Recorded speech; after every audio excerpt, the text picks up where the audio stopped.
tous les métiers, toute la chaîne de valeur, on a des impacts et on voit des cas d'usage de la transfo et de ce que l'intelligence artificielle générative peut nous apporter. Et donc l'idée aujourd'hui, c'est de vous présenter, je vais laisser Betty prendre la parole, un peu ce qu'on fait dans un domaine bien précis qui est le test, pour vous montrer un peu ce qu'on a fait, comment on l'a réfléchi et ce qu'on fait aujourd'hui dans cette partie-là. Donc je vous souhaite un bon meet-up et merci d'être là. Merci. Bonjour à tous. Donc moi je suis Betty Vaugier. Je suis la responsable de la Testing Factory chez Niji et ça fait 24 ans que je travaille dans les métiers de la qualité logicielle. Donc j'ai vécu déjà plusieurs transformations dans les métiers du test et donc là c'est une nouvelle transformation qu'on attend avec l'intelligence artificielle. Alors je vais juste vous présenter ce que c'est que comment on fait du test chez Niji, qu'est-ce qu'on fait exactement. Du coup ça va venir impacter la présentation. Juste avant, en fait, moi je vais présenter de manière générale un peu la théorie sur ma vision du marché, sur l'impact de l'IA dans le test. Et Gilles, qui est coach, qui est test manager et coach IA dans le test, va venir nous parler un peu plus pratico-pratique que moi. Donc en fait, chez Niji, on est presque 100 personnes experts en qualité logicielle. Donc la raison d'être de la Testing Factory chez Niji, c'est de valider les développements Niji en agilité. On fait aussi des prestations en régie et on fait pas mal de missions au forfait ou en centre de compétences sur du test. Donc effectivement, on est pratiquement tous certifiés ISTQB. On fait pas mal de missions d'expertise pour nos clients sur différents métiers. On fait du conseil, de l'audit, de l'automatisation, du test fonctionnel, du green testing, des audits d'accessibilité, des tests de performance, robustesse, charge. Et en fait, les métiers du test sont extrêmement larges. En fait, on ne parle pas que suite à du développement, on teste. C'est un métier qui est extrêmement large. On parle, par exemple, d'accessibilité, d'éco-conception. C'est à la fois très technique, très fonctionnel. Ça mène beaucoup d'expertises très différentes. Et donc, du coup, on s'est posé des questions il y a plus d'1 an et demi sur quel est l'impact de l'IA dans le test si on savait qu'il y avait une petite niche. Je vais juste faire un rappel sur l'état des lieux du digital en 2024-2025. Niji, en fait, on fait des baromètres, on interview des dirigeants d'entreprise, des DSI, pour avoir un peu leur vision du marché du digital. Et donc on vient de terminer ce baromètre. Et aujourd'hui, dans un contexte économique qui est quand même assez compliqué, complexe, avec des fortes exigences clients et avec des contraintes budgétaires. Donc en fait, on est toujours en transformation digitale. L'IA vient encore renforcer cette transformation. Mais du coup, on est beaucoup plus dans des notions de productivité, de budget, etc. Donc, selon nos clients, il y a 5 grandes préoccupations cette année. C'est effectivement l'efficacité opérationnelle. On va tous parler pour notre quotidien. C'est comment on optimise, on industrialise, comment on réduit les coûts, avec le même niveau de qualité. Donc là, on voit bien qu'il y a son rôle à jouer. C'est pour ça que les clients s'y intéressent. Selon l'engagement et la connaissance des clients, bien sûr, toujours assurer la qualité dans l'expérience utilisateur. Là, effectivement, le test rentre en ligne de compte. Donc, on est un peu bras armé de ce sujet-là. Avec la croissance des revenus et en étant engagé sur la durabilité, donc c'est tout ce qui est RSE, green testing, etc., etc. Et on voit bien que ça, ce premier objectif, ça vient alimenter l'accélération de l'IAGEN aujourd'hui. Alors, donc dans la qualité logicielle, je ne parlerai pas que de test, parce que on parle de qualité logicielle. Donc il y a différentes études, notamment l'étude du catalogue qui interviewe 3800 participants. Donc là, quelques informations intéressantes, et c'est là aussi c'est les objectifs de l'IA. Donc dans les autres principaux objectifs que les testeurs, les DSI attendent, c'est effectivement améliorer les process de qualité, les pratiques. Encore aujourd'hui, on a encore des problèmes. Accroître la couverture des tests et accroître l'adoption de l'IA auprès des quality engineers et quality analysts. Donc ça, c'est un vrai sujet. Quelles sont les pratiques et les techniques à améliorer? Donc on parle effectivement de l'automatisation des tests, l'automatisation des tests unitaires, le TDD, la revue de code. Donc l'automatisation, aujourd'hui, c'est toujours un vrai problème pour les entreprises. Il n'y a pas beaucoup d'entreprises qui arrivent à performer sur l'automatisation. Donc ça, ce dernier graphique est intéressant, c'est quels sont les gains que vous attendez, l'apport de l'IA dans les prochaines années. Donc le premier, ça va être la génération des cas de tests. Et donc vous allez voir, ça va vous quelque chose à vous dire après. la génération des cas de tests et des scripts automatisés. Voilà, bon, on dit l'IAGEN, ça s'est très bien développé, donc ça peut bien développer des cas de tests automatisés. La génération des jeux de données, la réduction des bugs, la génération des tests pour les tests API. Voilà. Les gens avaient déjà percuté l'année dernière que il y avait vraiment des belles promesses qu'on pouvait atteindre. Un dernier rapport qui est sorti il y a très peu de temps, qui est quelles sont les nouveautés, voilà, en ce démarrage d'année, les nouveautés sur la qualité logicielle. Donc le premier, c'est bien sûr, c'est l'IA. Voilà, les nombreuses organisations sont en train de passer de l'expérimentation à l'industrialisation. Nous, pareil, l'année dernière, on tâtonnait, on expérimentait, les autres entreprises aussi. Et là, en fait, en juste cette année, c'est en fait l'IA doit être déployée sur tous les projets, sur toutes les digital factories. Là, on sait que l'objectif pour tout le monde, c'est ça. On sait ce que c'est, on sait ce que ça apporte, on a tous bloqué, on a tous expérimenté, on sait tous où là on veut aller. Donc là, on veut aller chercher les gains. En parallèle de ça, on a un problème, globalement en agilité, sur les projets, c'est que la qualité n'est pas reconnue. Voilà, quand on arrive sur un projet, on se dit le testeur ne sert à rien, tester c'est douter, on a tous entendu parler, donc c'est pas très sympa. Mais il y a toujours, surtout dans cette période de réduction budgétaire, il y a toujours ce besoin. En fait, on va enlever les testeurs, on va enlever l'automatisation, on va enlever les tests de perte. Et donc c'est un combat perpétuel pour prouver la valeur de la qualité. Il y a cette notion de qualité de données qui est critique.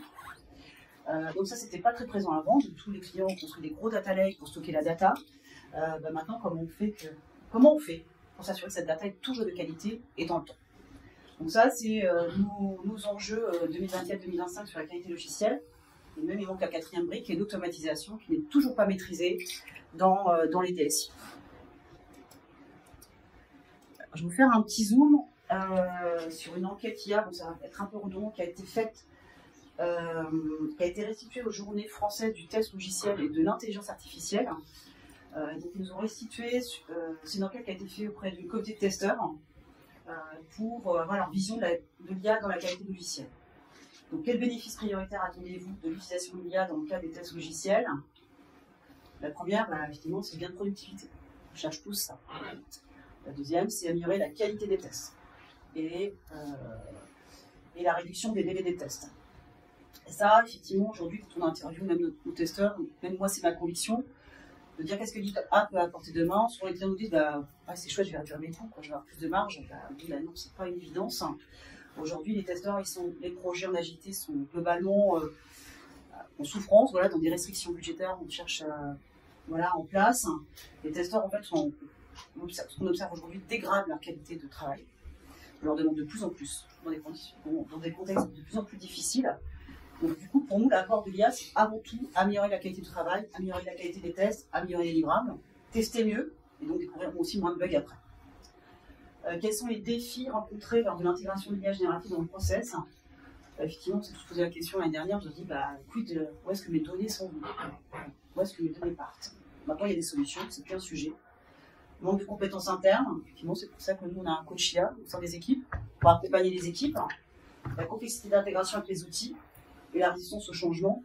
La résistance au changement, c'est un vrai sujet. Nous, on a été étonnés que quand on a donné un LLM à nos testeurs, en fait, je sais pas, il y avait 5 sur 50 qui l'utilisaient, quoi. Et ça, on l'observe dans toutes les structures. Pour plein de raisons. Parce que pas le temps, parce que monter en compétences, parce que par peur de perdre leur emploi, parce que les outils ne sont pas adaptés, parce qu'il faut se former, plein. Parce que c'est pas écologique. Voilà, il y a plein de choses. Parmi les cas d'usage, je me répète un peu par rapport à l'autre enquête, quels sont les cas d'usage que vous souhaitez mettre en œuvre? L'automatisation des tests arrive, l'amélioration de la rédaction des US. On n'entendait pas trop parler avant, mais ça c'est vraiment le cœur, un gros axe d'amélioration. La conception des cas de tests. Voilà, donc ça c'est les 3 cas d'usage sur lesquels on sait que l'IA peut apporter de la valeur. C'est déjà prouvé.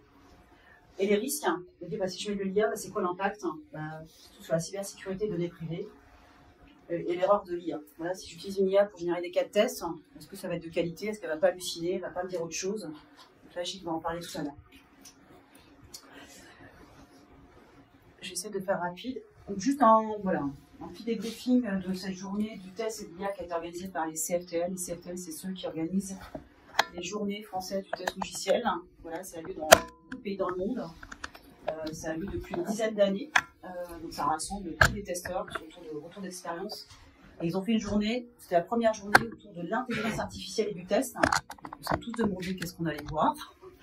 Et en fait, c'était une journée vraiment autour de retour d'expérience, d'usage, dans différentes entreprises. Donc le matin, on a assisté à différents ateliers qui étaient hyper intéressants. Donc ça, l'IA génératif pour les tests, bon ça c'est avec un prompt comment on génère des cas de tests. On n'y a pas été. Si tu avais été, non. Combiner texte, images pour donner du contexte à l'IA, le RAG et l'agent IA, normes et points d'attention de l'usage de l'IA pour les tests.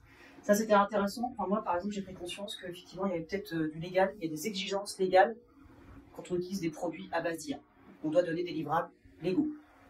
Et ça, on ne le sait pas. Apprendre à tester avec un tuteur IA, c'est une application, enfin, une application, c'est un site web avec de l'IA qui entraîne le testeur à générer des bons cas de tests. Et qui donne une certification en disant je sais pratiquer les tests. Et le raffinage des US. L'après-midi, je vais rapidement parce que je prends du temps. L'après-midi, on a eu des retours d'expérience d'AXA, France KLM, Orange, Careva et Thales. Tous ces slides-là sont disponibles en ligne sur le site des JFTL. Le coup de cœur, en fait, c'était vraiment le tour de table d'AXA qui a fait alors AXA, ils ont une guilde de test de plus de 300 testeurs. Voilà. Donc, ils ont créé une guilde autour de l'IA et ils ont développé différents cas d'usage en cours d'expérimentation. Donc là, c'est une copie des slides qu'ils nous ont montré. Moi, ce qui m'a marqué, par exemple, de dire en fait, l'IA peut intervenir sur toutes les phases de delivery concernant le test. Et aujourd'hui, les 3 amigos, alors je ne sais pas si vous connaissez les 3 amigos, vous avez le droit de dire non. Non. C'est comme une phase de refinement où on rassemble le PO, le dev, le testeur ensemble. Et à la fin, les cas de tests sont pratiquement générés. L'automaticien peut pratiquement aussi automatiser les cas de tests. Et en fait, on sait ce qu'il faut tester. Donc, c'est ce qu'on utilise aussi dans le VDD. Tu peux m'expliquer à peu près, c'est pas tout à fait ça, mais c'est presque ça. Donc, ça aide à raffiner les US. Et AXA, en fait, a intégré l'IA. C'est le 4e amigos. Donc, l'IA permet de raffiner les US plus rapidement, plus vite, et de manière complémentaire avec les autres personnes. En fait, clairement, c'est plutôt dans une aide pour apporter en fait, des questions un peu disruptives, avoir des choses auxquelles justement les 3 autres amigos n'auraient pas pensé. Plutôt que d'accélérer, c'est plutôt pour compléter. Parce que le but, c'est d'avoir justement une vision commune des user stories. Donc avoir une vision commune, mais enrichie aussi par l'IA, par son côté créatif. Donc ça, ils ont mis en place le développement. Donc là, ils ont mis du copilot au niveau du dev. Et là, ils étaient en cours d'expérimentation sur l'amélioration des US et la conception de tests basée sur l'IA. Je vais aller rapidement pour te donner la main. Donc ça, il y a plus d'un an, on a réfléchi en disant mais qu'est-ce qu'on, nous les J, qu'est-ce qu'on attend de l'IA dans nos équipes. Et donc en fait, on a fait une soirée pizza avec tous les testeurs. Et on leur a dit, c'est quoi vos peines? Qu'est-ce qui vous prend du temps? Qu'est-ce qui vous fatigue dans votre métier? Et donc, du coup, on a récolté toutes leurs peines. Et leurs peines, c'est un peu le top 4 qui est ici, enfin, le top 3. Ils nous ont dit, en fait, les entrants, ils sont pas propres, ils sont pas rendez-vous, on perd vachement de temps. La conception et la rédaction des cas de tests, c'est chronophage. Ça leur prend un tiers de leur temps. Un tiers du sprint du testeur, c'est dans la rédaction des cas de tests. Et la création des jeux de données, parfois, qui peut être un peu complexe, les testeurs sont pas forcément techniques. Et générer des cas de tests, ça peut leur prendre du temps. Donc après, on a fait cette analyse de la répartition des charges en disant effectivement, on a un gros paquet qui est ici la conception des tests, un tiers, l'exécution des tests, mais on sait que l'automatisation ici peut venir aider. Et grosso modo, après, ça reste à peu près idem. Donc on s'est dit, effectivement, l'effort, notre réflexion de qu'est-ce que peut apporter l'IA dans le test va se porter essentiellement sur la conception des tests et la préparation des jeux de données. Et l'amélioration des US, c'est venu dans un second temps. Mais rapidement, les testeurs, en fait, ils mettaient il a créé notamment des prompts pour créer des cas de tests. Donc rapidement, en fait, ça c'est un peu la liste à la travers, de dire, voici tout ce que l'IA peut faire dans le test. Tout ça. Donc chez Niji, on s'en sert déjà pour les US, on s'en sert déjà pour la compréhension du besoin, pour la conception des tests, pour les jeux de données et l'automatisation. Dans cet atelier-là, on ne va pas trop parler d'automatisation. Sur l'automatisation, je fais juste un petit aparté. L'automatisation, en fait, c'est les mêmes que pour le développement. En fait, nos testeurs, nos automaticiens, ils vont utiliser Copilot, Cursor, on va avoir des gains de productivité de entre 10 et 25% à peu près. Au niveau de l'automatisation, ça va assez vite. On peut pareil utiliser l'IA pour transformer les cas de tests en Gherkin et après les donner à manger à l'IA. Et aujourd'hui, sur le marché, en fait, les automates de test, il y a un an, les automates de test n'intégraient pas d'IA. Les automates de test comme Catalone, Testim, BrowserStack. Maintenant, il y a des briques d'IA dedans, avec la mise à jour de Locator, d'espace automatique, de la maintenance automatisée. Et à côté de ça, on a plein d'automates du marché qui arrivent comme des fleurs. Là, c'est le printemps, les automates, c'est un peu ça. Par contre, ils ont 2 mois, 3 mois, avec des modèles économiques financiers qui sont un peu irréalistes. On avait vu des licences à 80 000 €, juste pour voir, par exemple. Donc du coup, le marché de l'automate, vaut mieux se concentrer sur les automates connus du marché, les pure players, ou les comités de pratique, que sur l'effet wow des automates du marché. Donc voilà, donc c'est un peu tous les cas d'usage qu'on peut avoir. Donc on est au sein de la Testing Factory. Bon, je dis pas qu'on a la solution magique. Voilà, on a Gilles qui est coach IA Test, qui va beaucoup travailler avec les référents, la direction technique au niveau du développement et les référents IA chez Niji. Donc pour amener les bonnes pratiques et la bonne philosophie, et qui va aussi accompagner les équipes dans la prise en main de l'IA. Sans ça, le déploiement de l'IA, ça ne va pas marcher. Ça c'est clair. On a créé 2 communautés IA, voilà, qu'on drive toutes les semaines pour réaliser les expérimentations, les usages. On a telle idée, hop, on le déploie. On a un Niji-chat pour enfermer nos IA, enfin, voilà, enfermer la data. On a déployé une bibliothèque de prompts à disposition de tous les testeurs sur les différents cas d'usage qu'on vous a présentés. On valide des outillages IA, parce que je me suis dit, bah, voilà, on a le droit de rêver sur un outil magique, mais il y en a. C'est vrai qu'on fait des benchmarks de tests IA régulièrement et qu'on forme à l'IA dans le test. Donc on a créé, voilà, on utilise pas mal Cursor. Le catalogue Testim à quoi, ce sont des outils de test qui utilisent de l'IA. Et on a un outil qui s'appelle Snowy qui permet d'accompagner les métiers dans la génération d'exigences de leurs produits. Et on a l'outil testeur augmenté qu'on a créé. Et donc, on va vous expliquer, Gilles. En fait, vu qu'on s'est dit que les testeurs, comment dire, en fait, n'utilisaient pas les prompts. Ça, c'est une réalité. On s'est dit, en fait, il faut juste une interface avec des prompts industrialisés qui va permettre aux testeurs de générer les cas tests avec une interface. Moi, Betty, qui ne connaît rien aux prompts, ok, j'ouvre l'appli, je génère mes cas tests, hop, c'est fait. Donc, j'y vais en parler un petit peu après. Et ça accélère l'industrialisation de l'IA. Sinon, si vous pensez que juste donner des prompts à des testeurs, ça ne peut pas marcher. Donc ça permet de standardiser l'usage, enfin les cas de test, la qualité des cas de test, et on a mis aussi une fonction pour améliorer les US dedans. Je vais laisser la main à Gilles. Donc en synthèse, qu'est-ce qu'apporte l'IA Gène dans le test? Effectivement, on va dire que ça augmente la qualité logicielle. On va tester plus et plus vite. On peut augmenter notre patrimoine de tests. Par exemple, on a des projets où effectivement il n'y a pas forcément beaucoup de budget. Le testeur, il peut faire que des tests exploratoires. En fait, il met ses US et il peut générer ses cas tests tout de suite et avoir des beaux cas tests générés. On peut augmenter la couverture de tests en pensant à des cas tests qu'on n'avait pas pensé. Diminuer le temps de conception et de développement. Améliorer la qualité des US. Ça, c'est une des clés qu'on trouve des valeurs de l'IA Gène. On avait même un rêve, et ça, je pense que voilà, on le réalisera sous peu. C'est de dire, voilà, dans un projet en agilité, on met un RAG qui répondra à toutes nos questions à la place du PO. Et en fait, il pourra répondre à nos questions et nous aider sans dépendre de la connaissance fonctionnelle du PO. Et ça peut permettre de prendre en main des langages plus facilement. Par exemple, on a des automaticiens qui savaient développer qu'en Java ou Python, je ne sais plus si c'est Sébastien, et en fait, ils savaient développer qu'en Python. Ils ne savaient pas développer en Java, il développe en Python, puis après, il met son code dans l'IA et ça le développe en Java. Bon, les points de vigilance, c'est toujours pas des outils magiques. Ça hallucine. Voilà, ça hallucine, c'est créatif. Souvent, les modèles, c'est des performances qui sont variables. Vraiment, c'est selon les versions et par outil. Ils ont aussi des consommations énergétiques différentes. La courbe de Thalès nous l'a montré. Les méthodologies de déploiement sont différentes. voilà, il y a toujours cette vigilance par rapport à la confidentialité et la cybersécurité. Par exemple, si on utilise la dernière IA DeepSeek, est-ce que c'est sécure ou pas, quoi? Où vont les datas? Point de vigilance aussi, il faut être formé, et puis il y a besoin d'expertise. Enfin, il faut être formé, voilà, il faut être accompagné, et surtout, il ne faut pas se dire ça va bien remplacer le testeur. En fait. Nous, on l'a vu, il y a des testeurs qui ont utilisé from scratch sans trop de compétences. La qualité, c'était catastrophique. Donc, il faut toujours la validation du testeur dans chaque étape.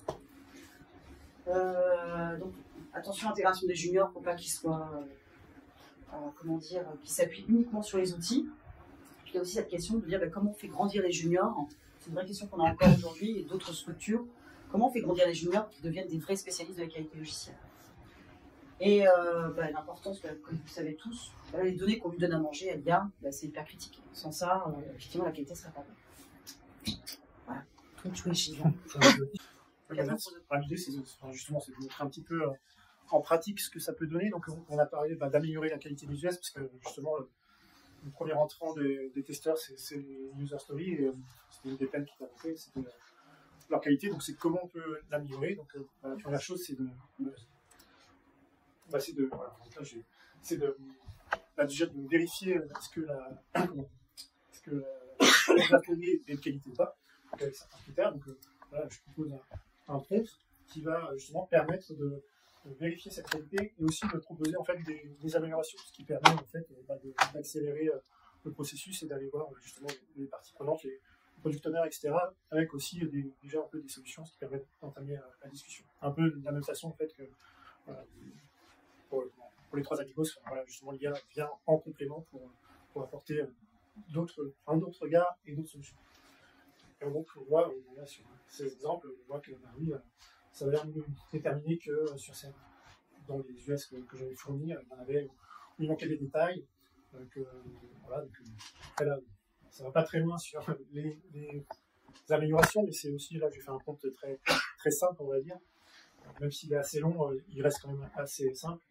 Si on voulait aller plus loin, il faudrait en fait enchaîner des étapes, prendre le résultat, l'analyser et reproposer des choses. Mais c'est déjà une première étape qui permet vraiment d'accélérer le travail des testeurs. Donc là, avec aussi une synthèse, à la fin, on sait exactement quels sont les user stories qui sont OK ou celles qui sont KO. Et ce qui nous permet justement de se concentrer sur ce qui est considéré comme OK, puis pour les KO, aller entamer la discussion pour améliorer justement cette qualité. Ça, c'était le premier cas. Ça, c'est juste pour appuyer sur ce point-là. Pour nous, ça a été une véritable prise de conscience qu'on pouvait faire ça dans le test. C'était parce qu'en fait, c'est une des grosses peines des devs et des testeurs, c'est que les US, souvent, elles sont 8 fois sur 10, c'est une qualité catastrophique. Donc, pour N raisons d'ailleurs. On n'incrimine pas le P ou le BA, mais il y a vraiment une problématique. Justement, le principe du test amigos, c'était aussi de venir contrer ça, mais malgré ça, on se rend compte qu'il y a encore des choses qui ne sont pas correctes. Donc, c'est aussi un autre point de qualité qu'on met en place pour venir justement améliorer ça. Et vraiment, la qualité de ce qu'on a en entrée, justement, si on veut utiliser l'IA, c'est primordial, mais c'est vrai pour les êtres humains aussi, si on a des choses de mauvaise qualité, on ne va pas réussir à faire derrière des tests de qualité. Ouais, attends, il y a quelqu'un qui va. Ouais. Oh, excusez-moi, je vais m'avancer autant en petite question. Si vous avez le système, on le prend et vous faites en français ou en anglais, à la dernière, c'est les mêmes ressources ou vous le changez? Ou les modèles, c'est sensible à la langue? Non, alors, oui, clairement, justement, avec les gros modèles qu'on utilise, en fait, ils ont été entraînés sur un corpus tellement grand que, ils sont un petit peu plus performants en anglais parce qu'ils ont justement un peu plus d'informations en anglais, mais anglais et français, ça marche quasiment de la même façon. Et après, peut-être des langues qui seraient, il y aurait vraiment moins de données disponibles. Là, peut-être qu'il y aurait des différences, mais nous, dans les tests qu'on a fait sur des langues un peu, on va dire, classiques, très utilisées, il n'y a pas d'écart. Et c'est pareil aussi, ça c'est des choses qu'on voit si on a commencé à échanger avec le LLM en français, on lui donne une user story en anglais, il va nous générer des cas de tests en français parce que il a compris que notre langue d'échange c'était le français, donc il présuppose un peu que ce qu'on attend c'est des cas de tests en français, mais ça peut être l'inverse aussi. On commence l'échange en anglais, puis il va nous donner des vice-versa. Et parfois, justement, aussi, quand on l'a perdu, il revient justement à l'anglais plutôt. Parce que c'est ce qui le plus statistiquement ce qu'il connaît le plus, et donc il revient vers le mal. Voilà, donc après, donc, ce qu'on disait aussi, pour avoir des bons résultats sur la génération de cas de tests, c'est pas juste demander voilà l'US généralement des cas de tests. Si on fait ça, on a un résultat qu'on peut utiliser, mais qui va pas être forcément pertinent et qui va pas correspondre non plus au niveau qu'on attend. Donc ça peut être en fait voilà, c'est juste pour montrer que il y a pas mal d'infos à fournir en fait pour obtenir quelque chose d'intéressant. Voilà. Donc là tout ça c'est un seul point en fait. Et ça encore en fait c'est aussi ça peut être une première étape, donc on peut rajouter des choses pour justement notamment dénouer quel type de tests on veut faire, quelles sont les techniques de tests qu'on va utiliser, enfin voilà, et on peut aussi faire des allers-retours avec l'IA pour challenger les résultats et donc après, avec ce genre de prompt, voilà, on obtient quelque chose qui est très formaté, qui correspond à ce que nous on attend. Avec, voilà. Et bien sûr, voilà, on demande les cas passants, les cas d'erreur, les cas aux limites, avec à chaque fois aussi, si possible, des exemples de jeux de données, etc. Voilà, c'est un exemple aussi juste pour vous montrer que, ok, on peut lui donner du texte, mais on peut aussi partir là, c'est juste une copie d'écran d'un site et ça va comprendre le contexte et générer des cas de tests qui sont tout à fait pertinents. Voilà, de la même façon sur les jeux de données, donc là c'est quelque chose qui est un peu plus compliqué parce que pour obtenir des résultats, il faut. Les jeux de données, c'est un ensemble qui peut être beaucoup plus hétérogène et donc il va falloir adapter un peu son prompt à ce qu'on veut obtenir. Mais ça peut permettre d'obtenir aussi des données qui sont réalistes très facilement. Donc là, c'était sur un cas de gestion d'une bibliothèque et voilà, ça nous donne en fait des données qui sont réalistes. C'est réellement des livres qui existent, etc. Donc ça aussi, ça peut permettre en fait d'apporter de la valeur aux jeux de données qu'on gère. Et c'est pareil, ce qu'on disait, créer un ou deux jeux de données, bon ça c'est facile, le testeur peut le faire, mais dans certains cas, il a peut-être besoin d'avoir 1000 ou 2000 entrées dans sa base pour que justement on soit dans un environnement qui soit proche de ce qu'on pourrait rencontrer et pouvoir justement détecter des problèmes qui arrivent réellement et qui n'arrivent pas quand on a juste 2-3 entrées. Et donc ça peut être un peu compliqué à réaliser par les testeurs, et ça avec l'IA, c'est quelque chose qu'on peut réaliser très facilement, ou en tout cas nous proposer des scripts qui vont vous permettre de générer ces données. Donc voilà, c'est chose. Donc là tout ce que j'ai à vous montrer, c'est pour vous montrer que un petit peu pour chaque élément, on a des solutions, on peut réaliser des prompts qui vont nous aider à aider les testeurs. Et comme on disait, nous en fait, on s'est rendu compte que juste fournir ces prompts un peu standardisés, alors les testeurs les utilisent, mais ils ont un peu l'appréhension aussi, de se dire, ouais, mon cas, il n'est pas tout à fait comme le prompt standard, ça ne va pas marcher. C'est pareil. Donc au départ, c'était vraiment, on l'utilisait dans notre chat Niji, qui derrière appelle OpenAI, mais en gros, il faut aller prendre les informations dans un outil, les mettre dans le chat avec le prompt standard, il y a de la manipulation manuelle, et le résultat qu'on obtient, qui peut être assez long, parce que justement, ça peut nous générer une quinzaine de tests en moins d'une minute. Et tout ça, en fait, il va falloir aller le reporter dans les outils habituels du testeur, donc dans des référentiels de tests, ce genre de choses. Et donc là aussi, pareil, il y a une manipulation manuelle. Et donc c'est là aussi où les testeurs nous disaient, en fait, moi je vais plus vite à le saisir directement, je sais ce que je dois faire et je le fais dans l'outil. Donc de tous ces constats, on s'est dit en fait qu'il fallait simplifier tout ça et apporter des réponses à ces problèmes. Et donc c'est de là qu'on s'est dit qu'on allait faire notre propre outil qui intègre justement tous ces prompts qu'on a pu créer et qu'on continue à livrer. Et c'est pas seulement aussi des prompts, c'est justement un enchaînement de différents prompts. Donc il y a toute une mécanique qui peut être un peu justement compliquée si on le fait manuellement et si chaque testeur doit le faire. Donc là, cet outil ça permet justement de centraliser tout ça, d'avoir un workflow qui est unifié, de contrôler aussi un peu ce qu'on va générer via justement ces prompts standards. Et donc là, actuellement, on a un outil qui fonctionne, qui nous permet d'analyser la qualité des. Donc là, on va aller d'abord en fait s'intégrer à notre outil de gestion de user story. Donc là, nous, on utilise Jira chez Niji classiquement.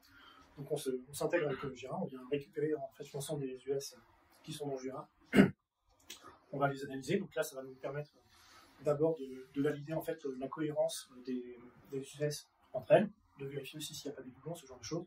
Et ensuite, de faire ce que je vous ai montré juste avant, de vérifier la clarté, la concision, enfin, en fait, les critères définis par la méthode Invest pour s'assurer que les user stories sont correctes. Donc ça, on analyse chacune des US une par une.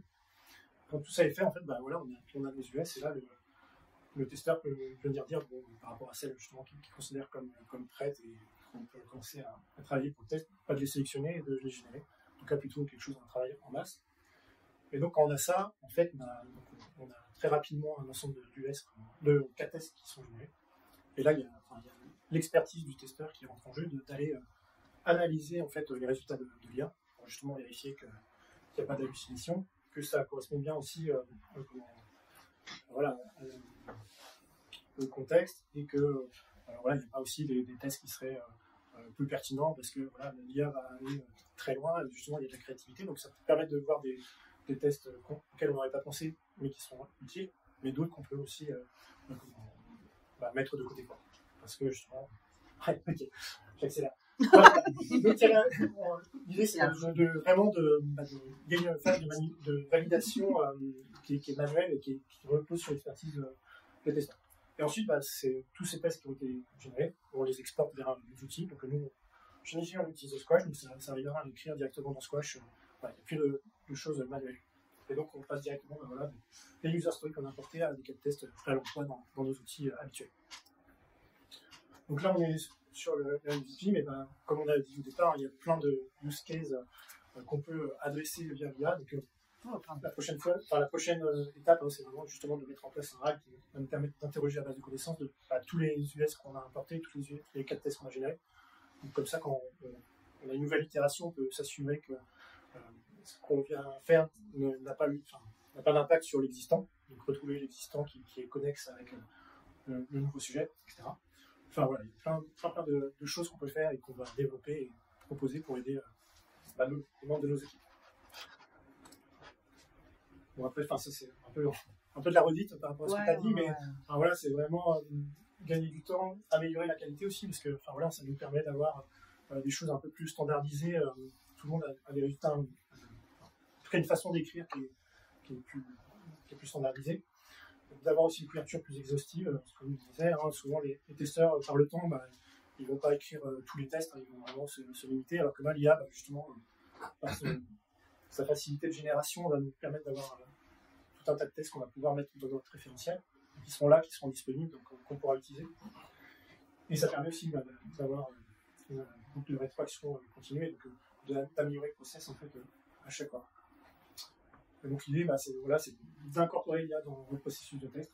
Et donc, comme on disait, il faut former les équipes, il faut les sensibiliser. Et puis, vraiment, ici, il faut qu'ils fassent une première expérimentation, qu'ils utilisent les outils. Et c'est vraiment quand ils ont vu le gain que ça peut leur apporter à eux, en termes de confort et de rapidité, que là, il y aura une adoption de cette de l'IA.